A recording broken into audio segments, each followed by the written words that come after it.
Thanks for being here, everyone. And today's webinar, we are discussing decision making. And the concept that I'd like, or the angle I'd like to take on decision making in this case is, what options do you have at your disposal to take decisions as a team? Or what options exist out there on the spectrum of all possibilities that we're familiar with so far?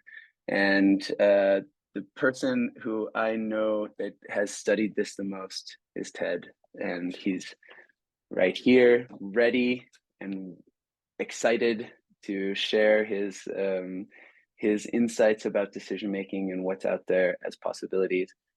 The way it'll go down today is I'd like to pass the torch in a second to Ted, who will introduce himself and then go into some of what we know about decision making and how we can make decisions as a group. And then I've set up a couple questions because I'm really excited to get to ask him some of the trickier questions about the implementation of these. And following that, this is also, by the way, the period where it's open question and answer. So this is a nice time to corner him as well, if you're interested. And then after that, I've prepared a couple things on the Peerdom side in order to try to make it visual what we've talked about. So to discuss a little bit more about how you might visualize different decision-making techniques inside of Peerdom, what those models might look like, and what cues you can use so that people immediately understand who has the authority to make what decision. So this is, how can visuals enhance our understanding of how we make decisions and make it more explicit, essentially. And yeah, that's kind of the theme of where we'll go. And without further ado, I'm gonna happily pass over the torch to you, Ted. Thanks for being here. Thank you, and hello, everyone. I would actually love, I mean, some of you know, but I would love to have a sense of who's here if you want to put that in the chat. Self-introduction, this is, right? So I am part of Sociocracy for All. I'm one of the co-founders of Sociocracy for All, which is a nonprofit that was founded a few years ago, 2016 maybe, in order to have a vehicle to spread sociocracy more widely as an option for people. I used to be the executive director or operational leader, which I'm not anymore right now, because I passed the torch, to use your word. And that's fantastic. And what I'm doing right now is I'm spending about, well, typically I spend about 2/3 of my time with clients and students. Right now it's a little less because I'm trying to carve out time to write a book, finish writing a book. I'm in Massachusetts, but my accent is German, in case you're wondering, because that's where I'm from. So much.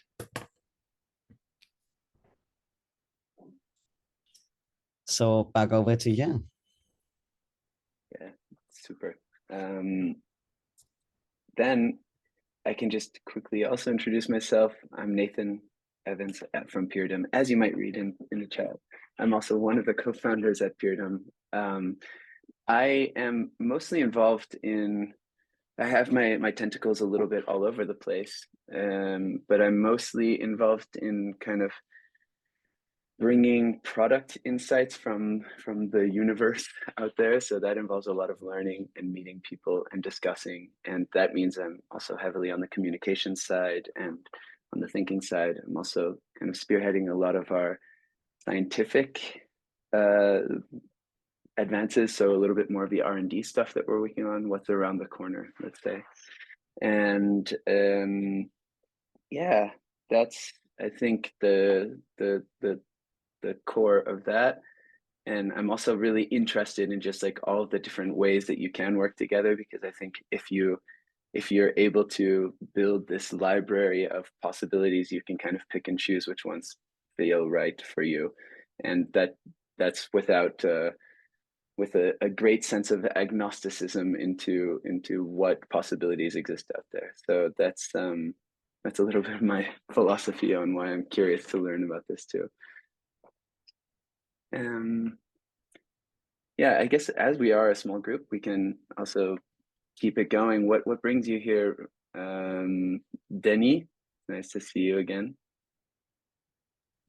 Oh, thank you for remembering me.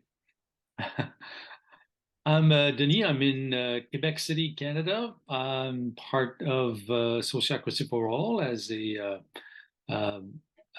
member of the French Circle now, and I'm also working in Percolab Co-op, which is a co-op dedicated to helping organization into self-management, co-creation, and collaboration. And I'm here to learn more about Peerdom and the link with our practices. And Leah? So no, I was searching for the right button. Sorry. I'm used to Teams, but not to Zoom, so I had a moment. Yes, I'm Leah, and at the moment I work for the Zurich City Administration, and I'm following Peerdom on every channel. So this is why I'm here now. And I'm very interested in how one can implement parts of sociocracy in a very hierarchical organization like the city administration. I could imagine, yeah.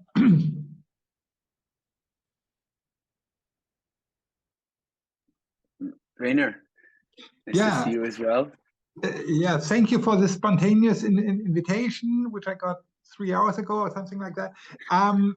But I'm very interested in that. I'm at big company Bayer AG for pharmaceutical and maybe also for garden products. People or aspirin, people know.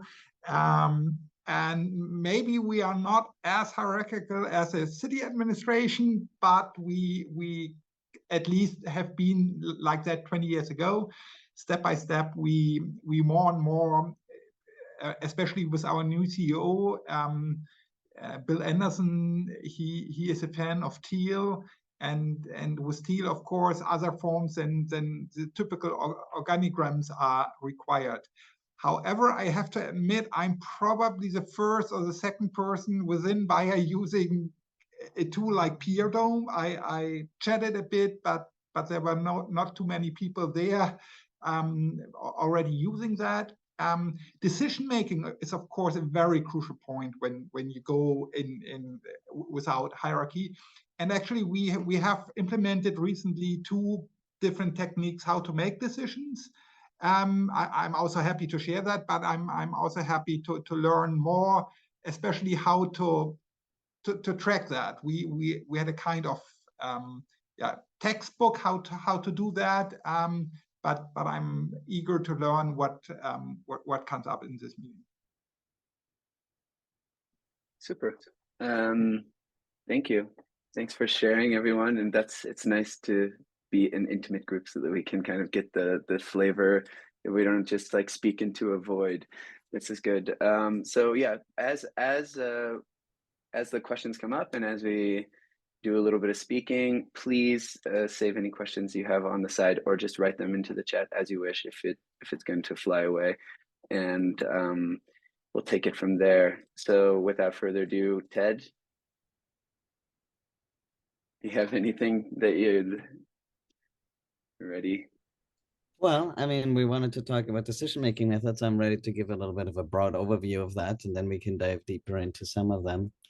I want to preamble, though, that I like talking about decision-making methods, and there's always a little bit of a bellyache because, of course, everything is connected. So one can't just pick a decision-making method and say, oh, yeah. So, I really do see governance as kind of an ecosystemic thing where you can't just plant one thing on top of something else. But of course, we all have to start somewhere, and there is no such thing as an ideal environment in the first place. So there we are.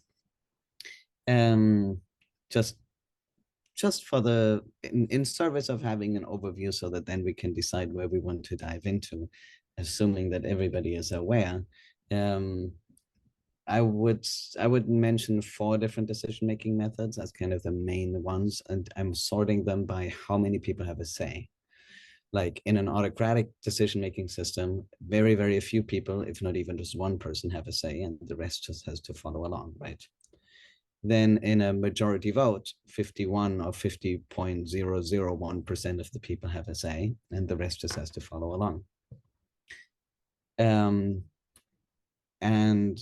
those, let me pause here real quick and talk a little bit about pro and cons. Autocratic decision making is great when we need to make a decision fast. There's nothing wrong with there's nothing wrong with any of these, actually, honestly. But so that makes a lot of sense, especially when we want high level of agency, quick decisions, and so on. Autocratic decisions that's a great idea. Then majority vote is, I guess, the one that I'm most skeptical about, and I think I share that with many others as well. What majority vote does is that it allows us to ask a lot of people for their choice, right? You can run it, as we know, with millions of people at the same time.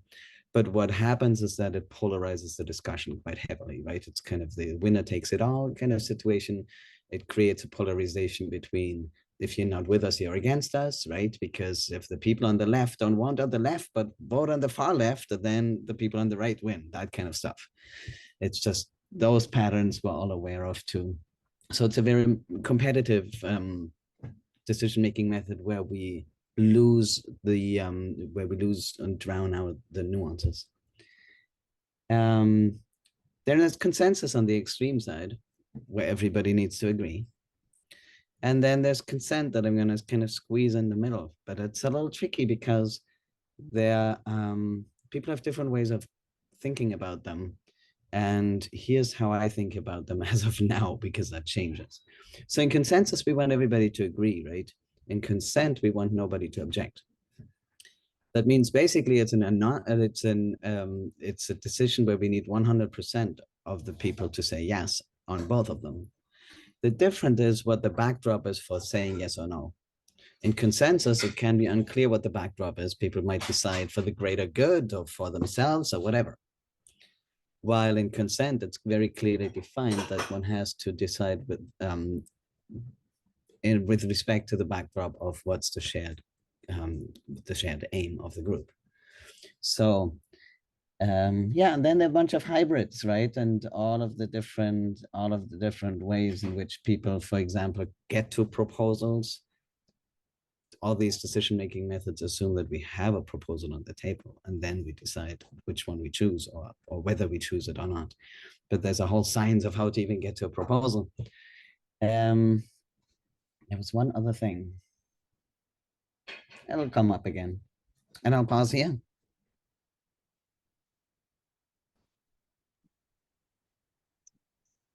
Yeah. Was it a question at the very end? Or just a comment that you pause here? I had some. Okay. But I mean, Nathan is in charge.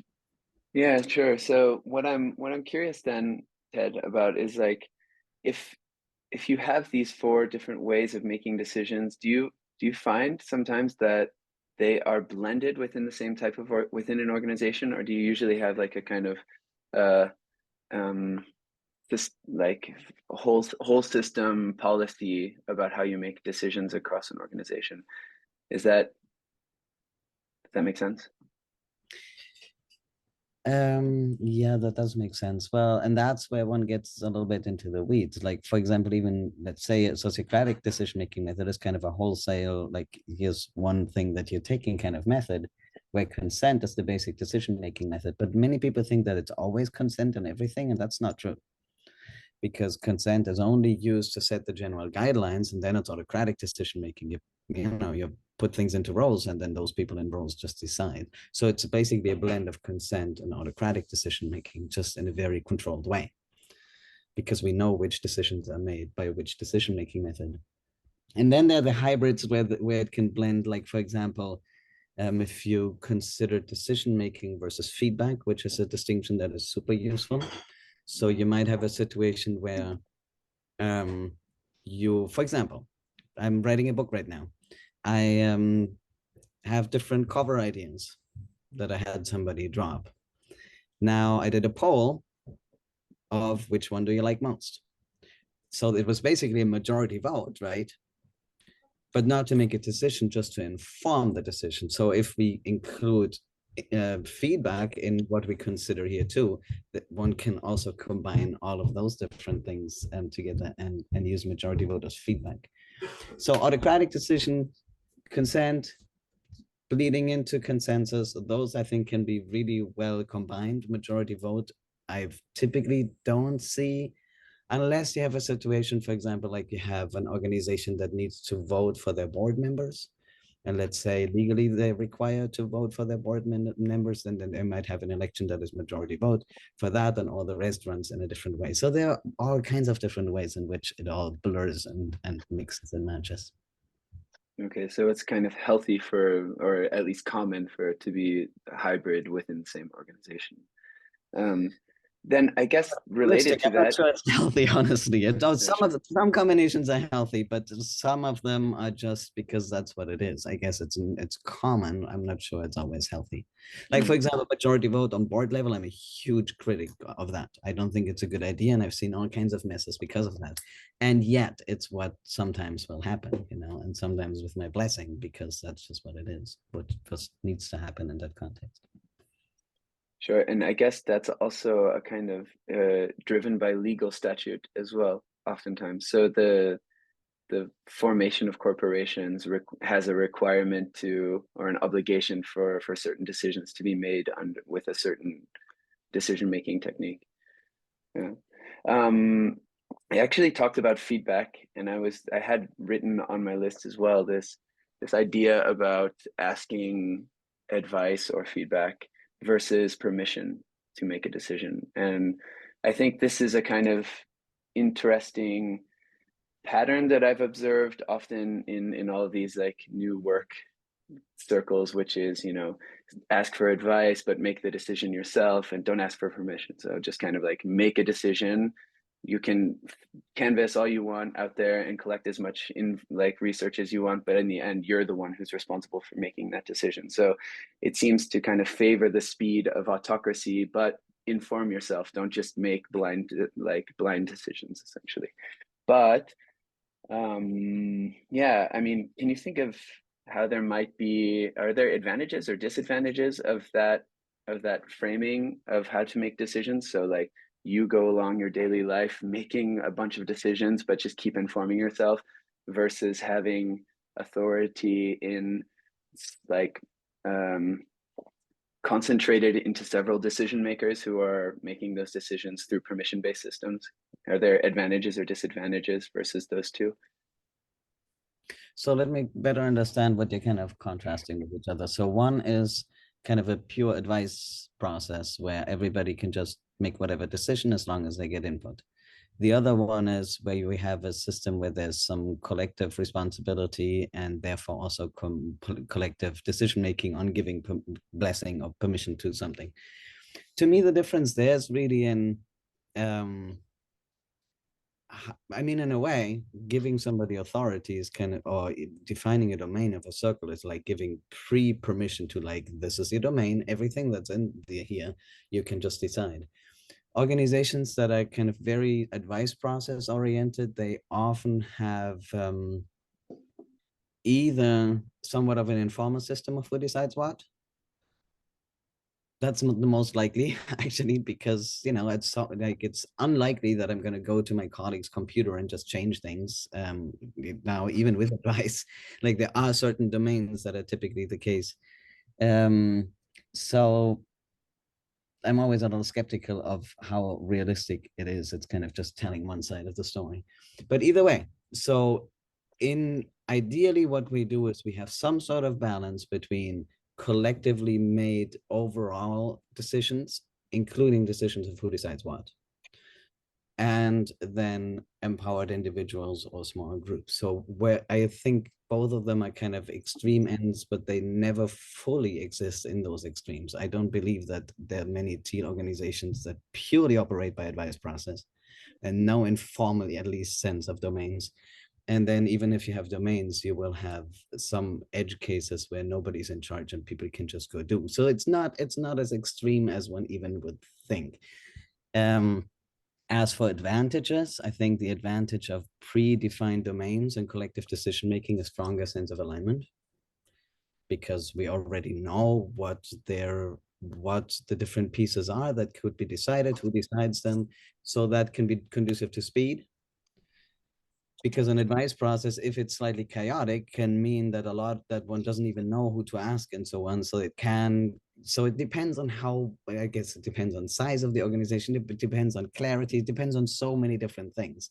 Ultimately, we all need a combination. Rainer. Yeah, one comment. I think we really have to differentiate between the type of decision. If the decision is really about an impact mainly on me, I mean, of course, with my decision, I always influence somehow, but let's say I use SharePoint lists instead of Excel. That's a sole decision by me, because I think I have an advantage of that. And this decision I can make maybe when I'm not so familiar with that. I make this advice process and ask 2-3 colleagues and then I do it. And this I clearly push that people, I really push people in that direction. Do your own decision, what is best for you, and not having me decide for you. A different thing is when I do a decision which influences the way others then have to work.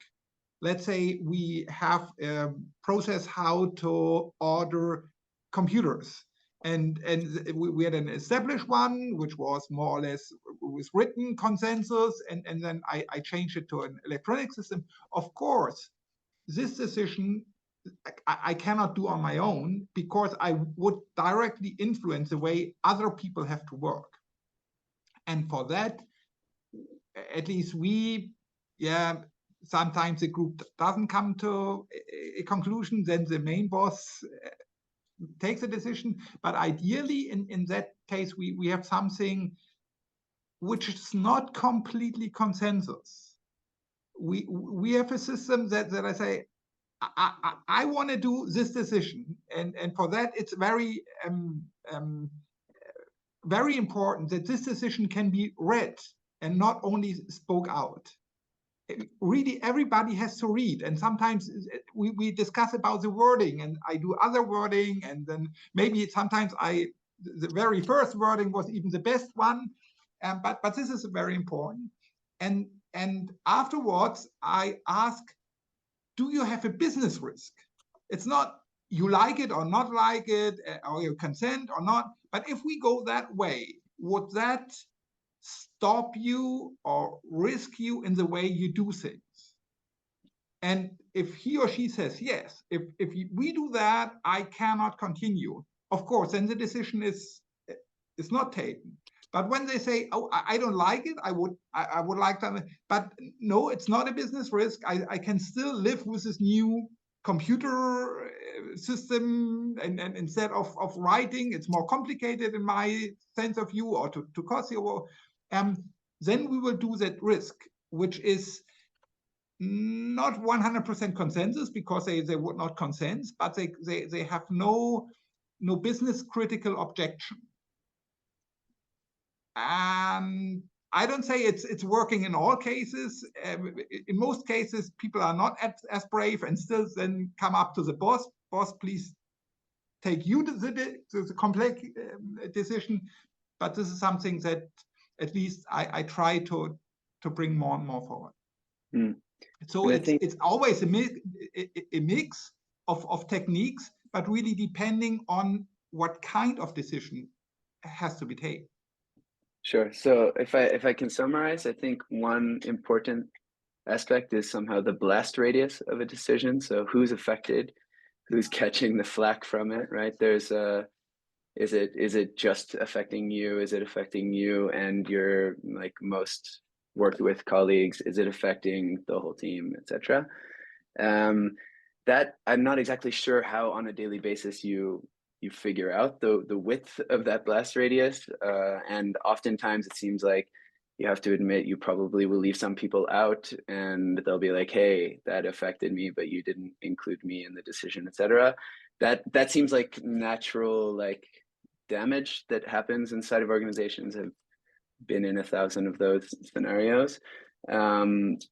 But maybe the collateral damage that's necessary for also, as Ted said earlier, for going with speed in decision making.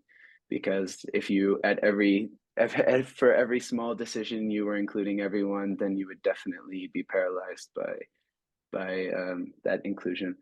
And then beyond the blast radius, you talked about something like having to write down explicitly what the decision is. And I think this, from what I see out there, is usually coming in the form of proposals, like explicit proposals. Like this is a declaration, I'm about to make a decision, and this is the decision I've already made. Now is a good time to weigh in on that, because it's going to go through whether you like it or not, but start speaking up. And I think that idea about also, so having an explicit proposal is a nice way of making sure that you pass it on to a larger group of people who are being influenced, and at least make it explicit or predefined, as Ted said. And then I like that idea of also saying, like, if you don't like what the decision is in advance, then you have to offer a counter proposal. I like that you can't just get off by being like, I don't like it. It's your obligation somehow to improve it, or to say, be more precise about what you don't like, in order that you make it better from the version before. And so this is more of a like building, a constructive building upon the decision, rather than just trying to block it. And yeah, and then the last thing that I saw, which is kind of, you mentioned risk analysis, which I think falls into this objection process in consent, which is, if it seems like it's going to cause more harm than good, then you have to raise that in advance, and that risk can be a factor for blocking a decision. But again, that has to be kind of explicit. I was just kind of unpacking what you said a little bit into some bullet points, but yes, one would be to have not the decision, or that I somehow adapt my proposal. Yeah, exactly. If the objection is valid and can be, so that happens quite often, that the proposal is rewritten, hopefully in the same meeting, to not have it, and then we can get a joint decision. However, what I also see, if this is too complicated, the team is not taking the decision, and then say, oh, somebody else has to decide, and then it's no longer teal, it's the old way of the boss has to decide it. It happens again and again, I have to admit. Yeah, and Ted, I'm thinking about, yeah, in sociocracy, usually the kind of leadership roles are democratically elected, which I've observed is kind of like radical inside of a lot of organizations, because the way that I don't exactly understand how people get into management roles in standard like more hierarchical systems, I guess, through like nepotism and connections and so forth. But what I'm curious about is, and it's really more of a philosophical question, is why do you think that in democratic societies we would think it would be completely uncool to, have a similar mirroring of a system that we find in organizations at the kind of political level, or in, let me reword that. So why is it that organizations why is it radical to have democratically elected leaders inside of organizations, but it's okay inside of, I don't know, the state or government?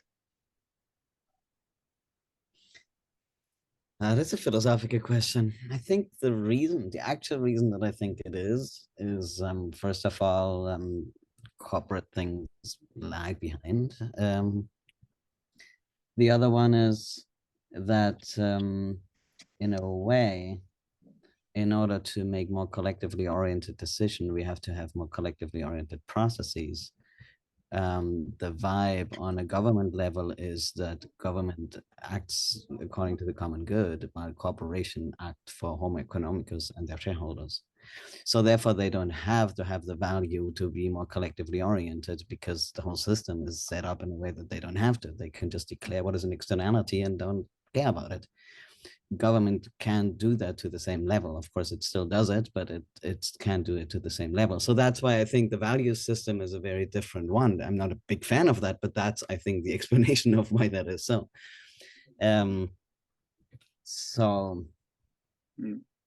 Yeah, I guess then what is radical about it is that it breaks with that whole pattern, and that it sees organizations more as I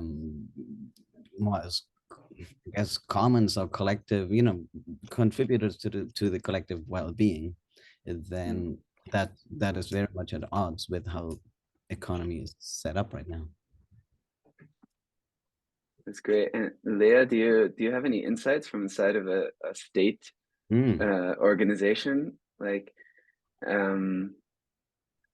yeah, I mean, because it's related. So in principle, I guess the people working in positions of authority inside of the state have been elected into there. Is that the case? Yes, they are elected. Yeah, and yet still, it's not the team who is electing them. It's the people from the outside, right? Yeah, so that's interesting too, because there's a kind of disconnect between who's making the decisions and who's voting the people into office. Okay. Sorry, I don't know where I'm going with that. I'm just thinking, outside. I can comment on that because I've thought about it a bunch. So it's interesting also. I mean, as you're saying, that is a huge disconnect, right? Because the word sociocracy, for example, means those who work together decide together, which means you would never vote for somebody who you've never, like, you don't even know how they are behind the scenes, And it's so interesting how that is really a matter purely of decision making, of like, what is your decision making method and who decides and what's the setup around it. For example, the credit union that I'm a member of, I have voting rights on the board, but I don't know the people anyway. Like, I couldn't care less. To me, these are all names, like, where am I going to, I don't care. So that even in a credit union, it's as soon as there's majority vote, it kind of goes in that direction, right? Of people vote for people that they don't know. And that is one of the systems that sociocracy was trying to break with.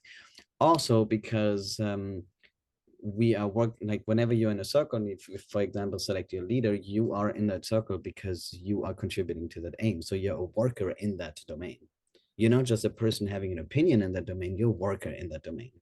But there's one way in which that doesn't translate into governments, and that is that in order to run a town with like 200,000 people or so, you don't need 200,000 people to run the town.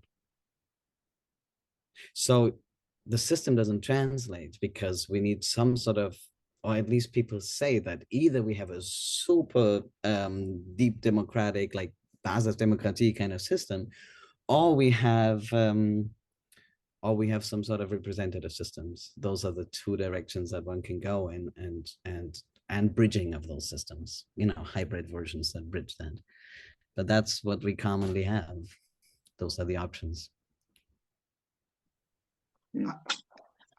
I would answer your question in a different way. You started with, to have democratic decisions is okay for governmental systems, and maybe not for companies. But I would even doubt that. I mean, if you have followed all the things that happened with the Brexit decision, this was exactly what Ted was talking about. Like, are you again? Then it's more split. The problem is that if to make a good decision, people have to know what things are there, what is really the influence or the impact of the decision. And usually people are not so deep into politics. They don't read contracts. They don't. And in a situation where people are not willing to really think about the decision, to really get background about the decision, and so on and so on. Then the only possibility, except I rule everything, is this democratic system. But I don't say it's really a good system. It's the only system that works. But again, it's not the best, and therefore I'm fully with Ted that democratic in companies, I'm no fan of that. Great. Well, I'm glad I could, start to polarize the audience here. That was the goal. But I am going to shift gears for a second to another promise which we made, which was to think about this in terms of visualization as well, and not maybe just philosophically and theoretically, because again, we have to tie it down to something concrete at the end of the day. So what I've done is I've prepared a couple maps on Peerdom of the same fictitious Acme Corporation, which is in this case using 2 or 3 different decision-making models. Well, I would call them organizational design models, but these models end up inferring who has the right to make which decision. And as we look at them just a little bit, I wanted to just jump through some of the features or the visual cues that you could use inside of Peerdom in order to understand quickly from a bird's eye view who has the right to make which decisions. And I think this is really can be one of the, I mean, we talked earlier about predefinition, about being explicit, etc. And I think one of the things that we're pushing for is, already define roles, responsibilities, who has those roles and responsibilities, and share that as a common reference across the team. And that's kind of the, let's say, the core value of a mapping software that you share with everybody. So I'll just share my screen quickly. Here we are, and well, hold that thought. I'm kind of getting crazy on my shared screen for a second, but I had we'll start just really quickly with the case of a management hierarchy, which in this case it's a sort of standard positional hierarchy. Now we are working on having this sort of pyramidal view of an organization. So you're going to have to bear with me and warp your perspective for just a second, which is to say, look at it from above as if it's a pyramid. And in that case, what you see at the highest level, in some sense, is the CEO. And then as you dig farther into going down the chain of command, you have the heads of a certain department, and maybe at the end you have certain teams, like a business development team represented by a manager. And now what I've done is I've created a single role. So this talks about one of the atoms of decision making inside of Peerdom. In some sense, is a role or a position, which is you define a set of responsibilities and assign that to somebody. And in principle, if somebody has those responsibilities and they hold that role or position, then they are the ones responsible for enacting those responsibilities, and they have the right to make decisions within those responsibilities. So I think responsibilities and roles are somehow indicators of decision making already, and we tend to forget that, but there can be a lot of power in being explicit in advance about who is holding a certain role or a position. And just on that same aspect, one thing I did was while defining these roles, I added a color to them to kind of make them stick out. And that coloring is another way, I would say, of adding additional meaning, so that when people look from above, they can say, oh, this role has some sort of special status as compared to other roles. And that might mean because you, in this case, confer certain, you provide that role with additional decision-making capabilities, or that you wouldn't have in other roles. But I think this kind of atoms of using roles and coloring them is already a way of visually understanding which roles can make certain types of decisions. There's also this aspect inside of Peerdom where if you take a role like this manager role and you copy it somewhere, when you copy it, you have the opportunity to copy it either as an independent copy or as a mirrored copy. And when you copy it as a mirrored copy, it essentially takes that role and puts it somewhere else. You can choose which other area you want it to be in.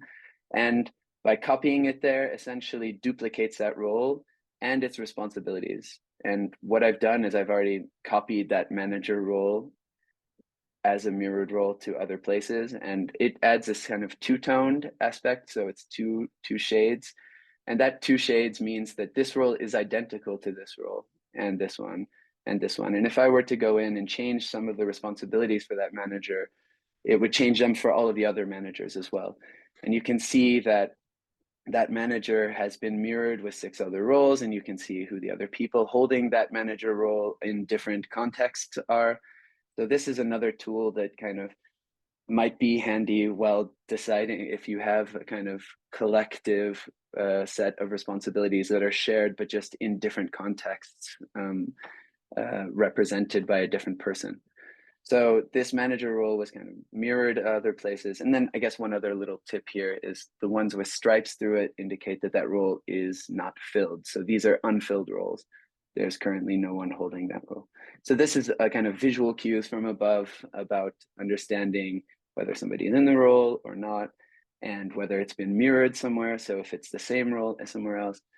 And yeah, one other visual cue that can be of use, you see how these kind of stick out or embossing, they look a little bit more like a sphere as compared to a flat role.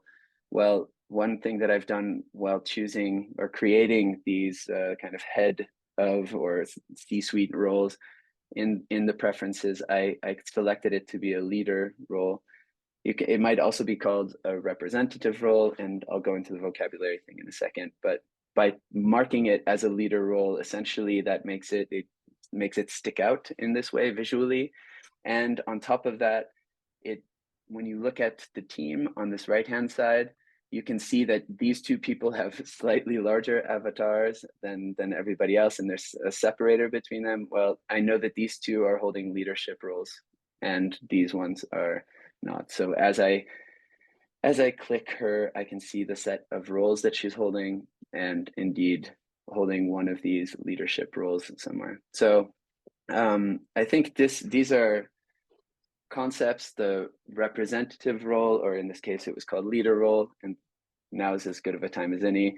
If we hop into the preferences and go into the map settings right here, you can actually change how you call a representative of a group. So this might be a manager, it might be a reader. Turns out currently we have 2 vocabulary terms in there, but if you have others that you want, let me know. So yeah, this is some of the building blocks about how you might define authority or who has the rights to make decisions and also make them visually stick out. Other things that I think can be useful that I have on my list, and then I'll jump into the alternative models that we were talking about. Let's see if we come back. We've recently, actually this past week, released a new app called the Pages app.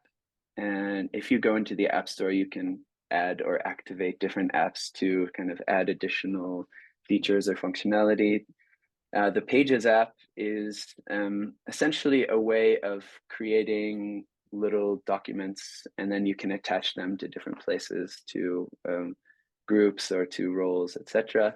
And this can be a useful place to put like an employee handbook. Earlier, we were talking about being explicit about how you make decisions. And I think it can be very useful to, for instance, create a little page about how we make decisions inside of the organization.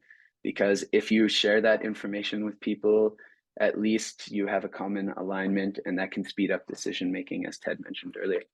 So I think being explicit also in text about like how are we making decisions around here? Do we, I don't know, default toward self-autonomy, or do we have a permission-based system, etc.? But being explicit about it, no matter what your choice is, and adding kind of some documentation around that can be very useful.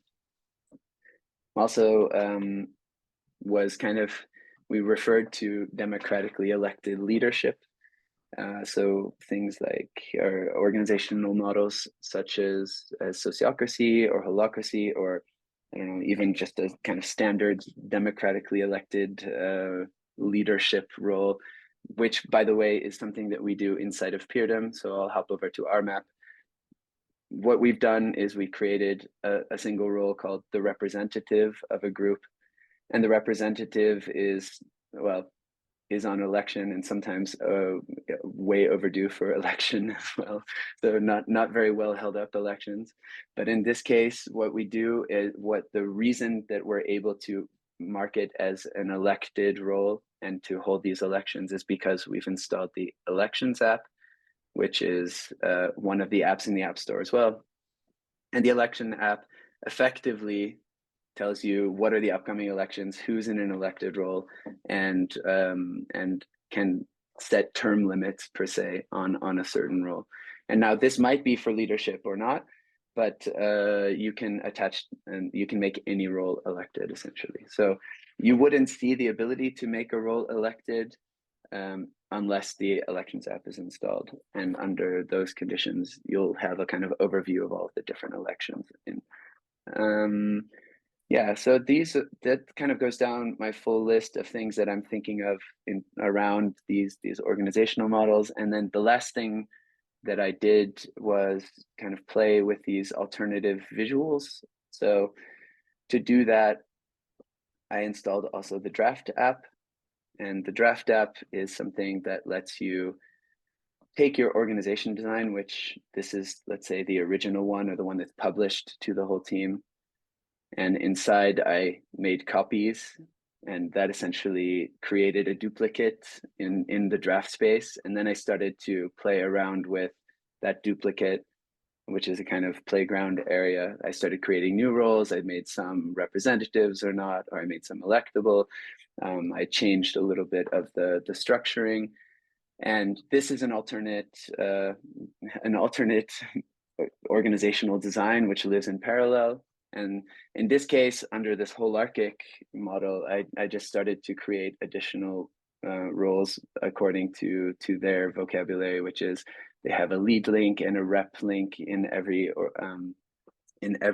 circle, as I call them. And these lead and rep links have certain decision-making, I guess, obligations within the organization or special status.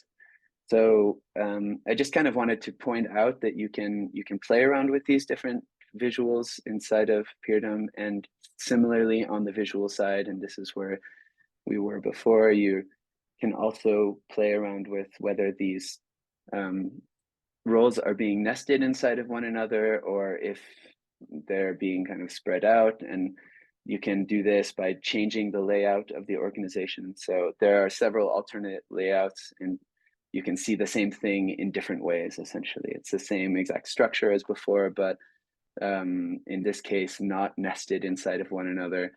And you can, I don't know, draw it in a more kind of network-like look.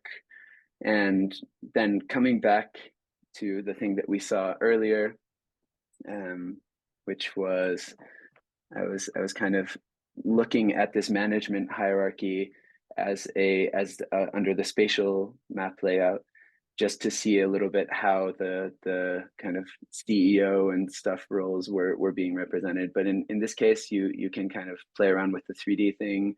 And what we've done here is we place these kind of representative roles on the connecting line between the higher level in a hierarchy and the lower level where they're representing it.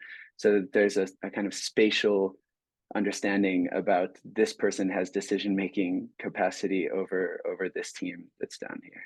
So I think that's some things just to kind of dabble a little bit through some of the Peerdom features that are around visualizing decision-making. And yeah, that's what I've got to share with you right now. Meanwhile, I'm wondering if there are any closing questions or final words. Ted, Leah, I see a hand raised.